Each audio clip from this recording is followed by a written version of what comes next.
Olá pessoal, tudo bem? Tudo jóia. Como é que passaram a semana? Bem, né? Graças a Deus.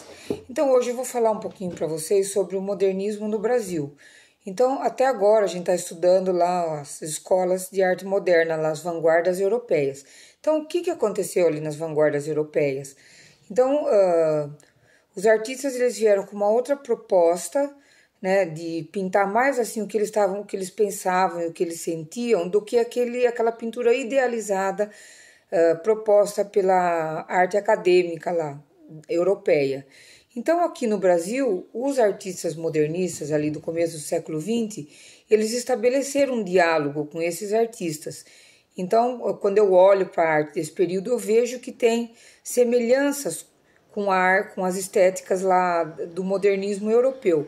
Essa obra do Di Cavalcanti mesmo, que está aqui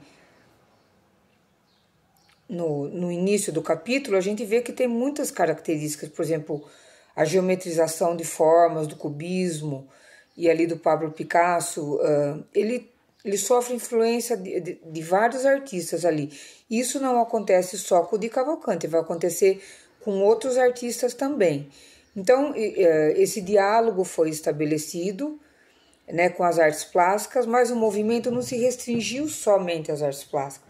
A gente sabe que tinha poetas envolvidos, arquitetos, músicos, né, vindos de várias outras linguagens artísticas, fizeram parte desse grupo aí.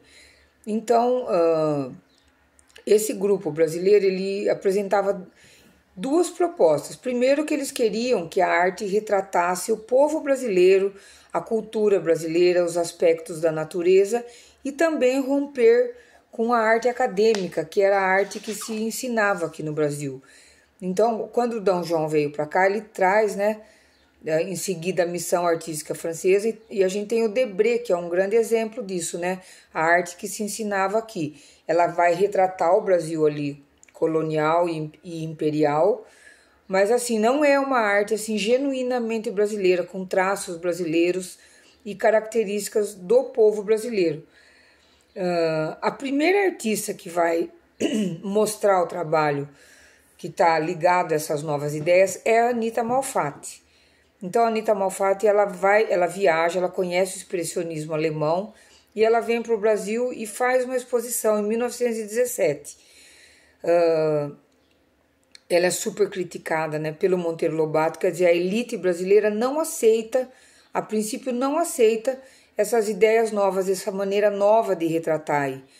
Então a gente tem o exemplo aqui na página 111 de uma mulher retratada pela Anitta. A gente vai observar o que? Distorção de formas, usos diferentes da cor, né, o jeito de fazer sombra. Então essa mulher, por exemplo, a mulher de cabelo verde, quer dizer, para quem está acostumado com arte acadêmica, não vão aceitar isso de cara. Então Monteiro Lobato, assim, ele malha a Anita Malfatti, assim, prejudica até a carreira dela. Depois a gente vai ver que amigos dela vão fazer um movimento para dar uma força ali para ela, que é a Semana de Arte Moderna de 22, que eu já vou falar para vocês. Então, junto com a Anita Malfatti, nesse mesmo ano da exposição dela, surge também o Di Cavalcanti, né, que é esse pintor que eu já comentei, e que é um pintor assim importantíssimo dentro do modernismo brasileiro. Até ele fez o cartaz, né, da Semana de Arte Moderna ali. Então, o que foi a Semana de Arte Moderna? Foram os artistas que se juntaram e falaram, gente, vamos fazer alguma coisa? Né, a Anitta apresentou ali a obra dela, foi super criticada, vamos fazer um movimento aí, porque a gente pensa igual. Aí eles começaram a elaborar a Semana de Arte Moderna e esperar o ano de 1922, que era o ano que comemorava o centenário da independência do Brasil. Então, ela aconteceu no Teatro Municipal, a Semana de Arte Moderna, reuniu todos os tipos de arte, né? Teve exposição de pinturas, teve declamação de poesia, Manoel Bandeira, teve palestras, né? Menotti Del Picchia, Mário de Andrade, o Vila Lobos se apresentou também, né? Com o trenzinho caipira. Por que aconteceu em São Paulo? A maioria deles morava em São Paulo, mas São Paulo é que tinha o dinheiro, né, do café. Então, a elite paulistana era uma uma elite assim que consumia arte, né, que vivia viajando para a Europa. E a gente sabe que a própria Tarsila, ela estava na Europa, né? Quando teve a Semana de Arte Moderna. Ela não participou da Semana de Arte Moderna, Tarsila do Amaral. E uma coisa que eu descobri essa semana, não vai cair na prova não, mas eu quero falar para vocês, é a participação do Cornélio Pires na Semana de Arte Moderna. Gente, o Cornélio Pires, ele é assim, ele é um músico, escritor, poeta, que fala da cultura caipira. Então eu estava vendo um vídeo do Cláudio Lacerda essa semana e ele fala que o Cornélio Pires participou da Semana de Arte Moderna. Eu fiquei assim feliz da vida, porque eu admiro muito esse personagem da nossa cultura, né? Depois, quando a gente tiver a oportunidade, eu vou falar melhor dele para vocês. Que ele é um cara assim que ele batalhou muito assim pela cultura paulista aqui, pela cultura caipira, não só ele, todos os modernistas, né?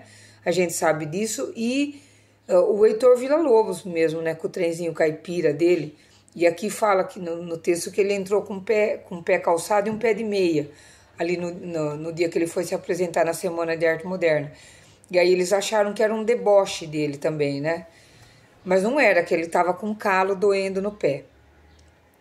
Bom, um outro fator interessante aqui dos modernistas brasileiros é com relação ao Lazar Segal. O Lazar Segal, ele era um judeu refugiado, né? Ele veio embora por causa do Holocausto lá na Europa, e ele se estabelece aqui no Brasil. Ele também fez uma exposição em 1914, mas assim, ele não foi tão criticado, porque ele era estrangeiro mesmo, né? Então a obra dele já mostra, né? Já vem com características também modernistas que ele trouxe de lá da Europa, e ele passa a retratar também aqui o Brasil. Ele tinha uma coisa mais introspectiva de retratar assim a miséria, a pobreza, a solidão. A obra dele, ela fica mais ou menos relacionada com esses temas aí. E lá em São Paulo tem o Museu Lazar Segal, que é onde era a casa dele, ali na Vila Mariana, um espaço assim cultural maravilhoso. Bom, depois nós vamos ver o desdobramento da Semana de Arte Moderna. O que deu depois da Semana de Arte Moderna? Surgiram dois grupos, muitos grupos, né, na verdade, mas dois principais grupos na sequência da Semana de Arte Moderna. Um foi o grupo ANTA, que era um grupo assim radical. Eles não queriam nada de influência da Europa. Eles negavam tudo aquilo. Eles queriam que surgisse aqui no Brasil uma arte essencialmente brasileira, sem aproveitar aquilo que lá na Europa eles já tinham desenvolvido, né? Os novos usos da cor, essa pintura mais que retratasse emoção, que fosse mais localizada, assim, relacionada aos temas de cada lugar. Eles não queriam saber de influência europeia, mas não foi isso que aconteceu com o grupo antropofágico. O grupo antropofágico, liderado pelo Oswald de Andrade, Tarsila do Amaral, Anitta, né, que veio ali do grupo dos 5, que era um grupo que já existia antes da Semana de Arte Moderna. Eles queriam estabelecer um diálogo com as artes europeias, achavam que eles podiam aproveitar aquilo que já tinha sido desenvolvido. E realmente, né, as ideias deles assim impregnaram a arte brasileira. Eles também fizeram um manifesto, que é o Manifesto Antropofágico, né, que eu já tinha comentado com vocês, que o primeiro parágrafo do manifesto é "to be or not to be, that is the question", né, tirado lá daquela famosa frase, né, do filósofo grego, "to be or not to be, that is the question", ser ou não ser, eis a questão. Aí nós vamos ter, no grupo ANTA, o principal líder era o Menotti Del Picchia, que era um poeta, e no grupo antropofágico era o Oswald de Andrade, que era marido da Tarsila do Amaral. Aí nós vamos ver aqui, tinha o Mário de Andrade também, que era um importante poeta, tinha muitos poetas, até o Gustavo Teixeira, aqui de São Pedro, né, tem o colégio lá com o nome dele, ele também era um modernista, né, participou também da Semana de Arte Moderna, quer dizer, tinha muita gente envolvida ali, né, gente que queria desengaiolar a poesia daquela rima, né? Tinha que rimar o primeiro com o terceiro, o segundo com o quarto. Queriam uma arte diferente, queriam que a mulher, assim, aparecesse na sociedade, que a mulher não tinha vez, né, nem voz socialmente. Então, as propostas deles eram propostas, assim, muito pertinentes, né? Tinham tudo a ver, né, com o progresso que chegava, né? Porque todo esse modernismo aí, ele tá lá na Europa também, ele tá ligado, né, a esse compromisso com as novas tecnologias, com a chegada do progresso, etc. Bom, depois nós vamos ver aqui que uma obra muito marcante do modernismo brasileiro é Macunaíma, do Mário de Andrade, que ele vai descrever o brasileiro, assim, né? Então ele fala que a Macunaíma, que nasceu branco, virou índio, depois virou negro, ou nasceu branco, virou índio e virou negro, é isso, né? Macunaíma. Então é uma obra, assim, de importância ímpar para a literatura brasileira, Macunaíma, do Mário de Andrade. Deixa eu ver aqui abaixo, ó. No Brasil, tal, Macunaíma.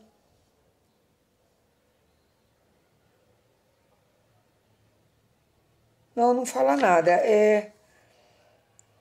Aqui, ó, achei. Sobretudo, a história do personagem, né, que passa por uma metamorfose,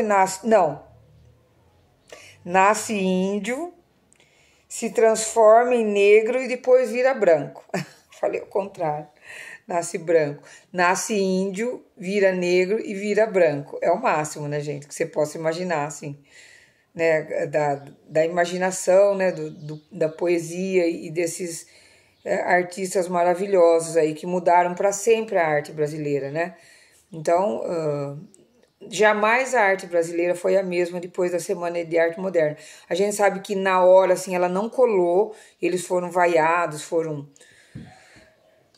muito malhados, né? Mas depois a gente vê que os desdobramentos da Semana de Arte Moderna foram, assim, importantíssimos para um surgimento de uma arte genuinamente brasileira, né?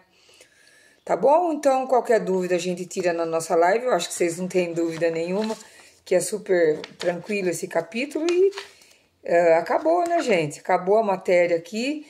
E vamos ver se a semana que vem, na outra semana, eu dou uma folga para vocês, né? Dou uma coisa mais leve, tá bom? Então, uma ótima semana para todos. Um beijo grande. Tchau, tchau, meus queridos.